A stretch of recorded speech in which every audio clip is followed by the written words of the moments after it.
पुणे येथील जगप्रख्यात असलेल्या संचेती हॉस्पिटल मार्फत धुळ्यातील doctor Deepak Patil accident hospital येथे बाल अस्थिरोग तपासणी शिबिर रविवारी पार पडले. या शिबिराचे उद्घाटन संचेती हॉस्पिटलचे डॉक्टर्स संदीप पटवर्धन यांच्या हस्ते झाले. त्यांनीच बालरुग्णांची तपासणी केली. यावेळी अस्थिरोग तज्ज्ञ doctor Bapu Saheb Saindane, doctor Sanjay Zende, doctor Vivek Saudiya, doctor Suhas Sonone, doctor Yashwant Mahale, doctor Sachin Ghodke, doctor Tushar Kanade, doctor Deepak Patil आदी डॉक्टर्स उपस्थित होते. सदरचे शिबिर विनामूल्य होते. शिबिरास बालरुग्णांचा उत्स्फूर्तपणे प्रतिसाद मिळाला. यावेळी उपस्थित डॉक्टरांनी बालरुग्णांच्या पालकांना मार्गदर्शनही केले. आपल्याकडे आता जग ज्या वेगाने बदलत आहे, ज्या वेगाने जग बदलत चाललेलं आहे, त्याच्यामध्ये स्पेशलायझेशनकडे कल जास्त आहे. पूर्वीच्या काळामध्ये ऍक्सिडेंट झाला, ऍक्सिडेंटमध्ये पेशंटचा हातपाय मोडला, प्लास्टर लावलं, मग हळूहळू त्याच्यामध्ये खिळे घालायला लागले, मग रॉड्स घालायला लागले, मग प्लेट्स लावायला लागले, मग कृत्रिम सांधे आले, मग सांधा बदली करायला लागला, मग मणक्याचे विकार आले, म्हाताऱ्या लोकांना मुंग्या येतात, हाडं झिजतात, तर त्यांना अजून आयुष्य चांगलं जगायचं आहे म्हणून लोकांना सांधारोपण पाहिजे, त्यांना मणक्याची शस्त्रक्रिया पाहिजे. पण या सगळ्यामध्ये लहानपणापासून जे व्यंग असलेली लहान मुलं होती ती राहिली मागे. त्यामुळे आर्थिकरित्या दुर्बल घटक, आदिवासी ग्रामीण भागातून आपल्या देशामध्ये 400 मिलियन मुलं आहेत आणि त्यांना ट्रीट करायला देशामध्ये 600 पीडियाट्रिक ऑर्थोपेडिक सर्जन पण नाहीये. 2 कारणं. आर्थिकरित्या हा लो पेईंग ब्रांच आहे आणि ह्याची जाणीव आम्हाला पूर्णपणे आहे. पण त्याचा अर्थ असा होत नाही की स्पेशलायझेशन डेव्हलप होऊ शकत नाही. तर गेले 25-1 वर्षामध्ये काही लोकांनी आमच्यासारख्या ज्यांनी ऑर्थोपेडिक, पीडियाट्रिक ऑर्थोपेडिक्स हे स्पेशालिटी म्हणून डेव्हलप केलंय, अनुभवानी, स्किलनी आणि समाजाची सेवा करायची एक भावना असेल तर तुम्हाला समाधान सगळ्यात जास्त मिळतं. कोणी फाउंडेशन असतं, कोणी CSR ऍक्टिव्हिटी असते, काही गव्हर्नमेंट स्कीम्स असतात, काही संचेती तर्फे होतं. त्यामुळे पैशाचा विचार न करता जो एक्सपर्ट ओपिनियन आणि एक्सपर्ट केअर आहे ह्याच्यावर आपण फोकस करावं असं मला नेहमी वाटतं. त्यामुळे किती खर्च येईल हा विषय दुय्यम आहे. करेक्ट ट्रीटमेंट कशी देता येईल हा प्राथमिक आपला हेतू असायला हवा आणि यांचं जीवन, विकलांग मुलांचं सुधारता कसं येईल हा आपला हेतू असावा. तसं झालं तर आपण एक सक्षम भारत उभा करू शकतो ज्याच्यामध्ये इव्हन डिसेबल्डना स्थान आहे.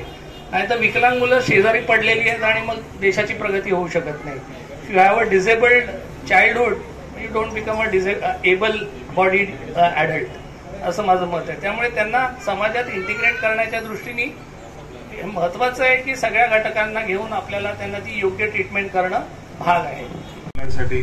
तर या सगळ्या पेशंट आणि पालकांना विनंती आहे की या कॅम्पचा त्यांनी भाग घ्यावा आणि पूर्ण लाभ घ्यावा.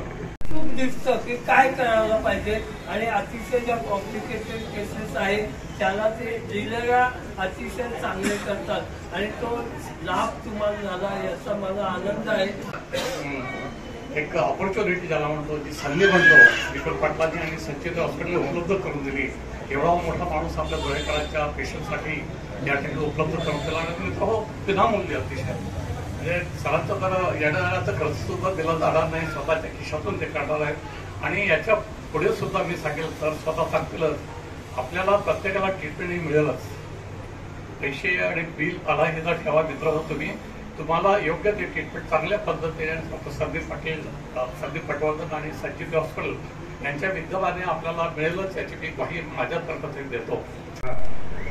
लहान मुलांच्या हाडांच्या आजारावरती उपचार करणं यापेक्षा मोठी पर्वणी नाही असं मला वाटतं खरोखरच. आणि तेही विनामूल्य. घेणाऱ्यापेक्षा देणारा खूप मोठा असतो हेच उदाहरण संचेती हॉस्पिटल आणि आदरणीय संचेती सरांनी दाखवून दिलेलं आहे. त्यांना त्यांची सर्व्हिस खेडेगावापर्यंत न्यायची आहे आणि म्हणूनच हा छोटासा त्यांचा प्रयत्न आहे. या कार्यक्रमानंतर घेण्यात आलेल्या पत्रकार परिषदेत डॉक्टर संदीप पटवर्धन काय म्हणाले ते आता आपण पाहूया. आपल्या देशाची जर तुम्ही गणसंख्या बघितली 1.2 बिलियन, त्याच्यातले साधारण 400 मिलियन मुलं आहेत.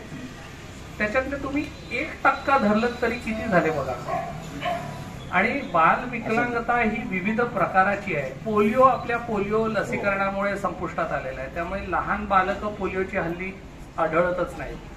पण काय झालेलं आहे की आपल्याकडे पीडियाट्रिशियन्स आणि लहान मुलांना NICU मधून बऱ्याच मुलांचा जीव वाचवला जातो.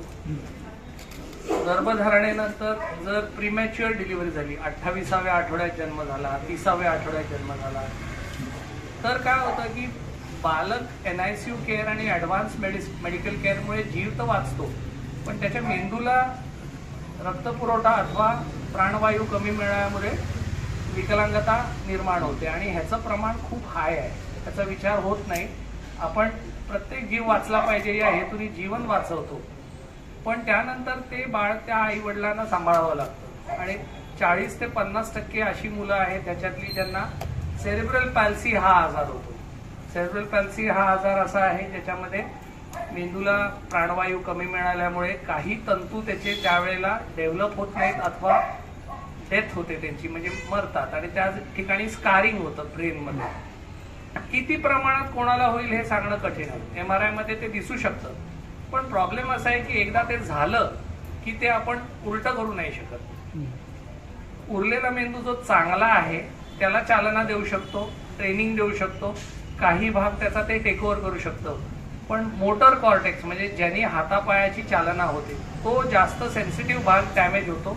म्हणून ही तुम्ही अर्धी मुलं आज बघितली असतील तर आई वडील घेऊन आले ज्यांचे पायाला अडी पडते, उभं राहता येत नाही, मान धरता येत नाही, चालता येत नाही, 6 वर्ष झाली, 7 वर्ष झाली, ही सगळी मुलं सेरेब्रल पॅल्सीची आहेत. त्यामुळे म्हणायचं असं झालं तर एखादा सेरेब्रल पॅल्सीचा एपिडेमिक झालाय देशामध्ये आणि त्या लोकांना ट्रीटमेंट देण्याच्या दृष्टिकोनातून आपल्याकडे तेवढी रचना नाहीये, ऑर्गनायझेशन नाहीये आणि लॉंग टर्म मध्ये त्यांना ट्रीट करत राहायला लागतं. कारण हे मूल काही हा असा आजार नाही ज्यांनी मूल दगावतं किंवा जीव धोक्यात असतो, ते जगणार आहेत.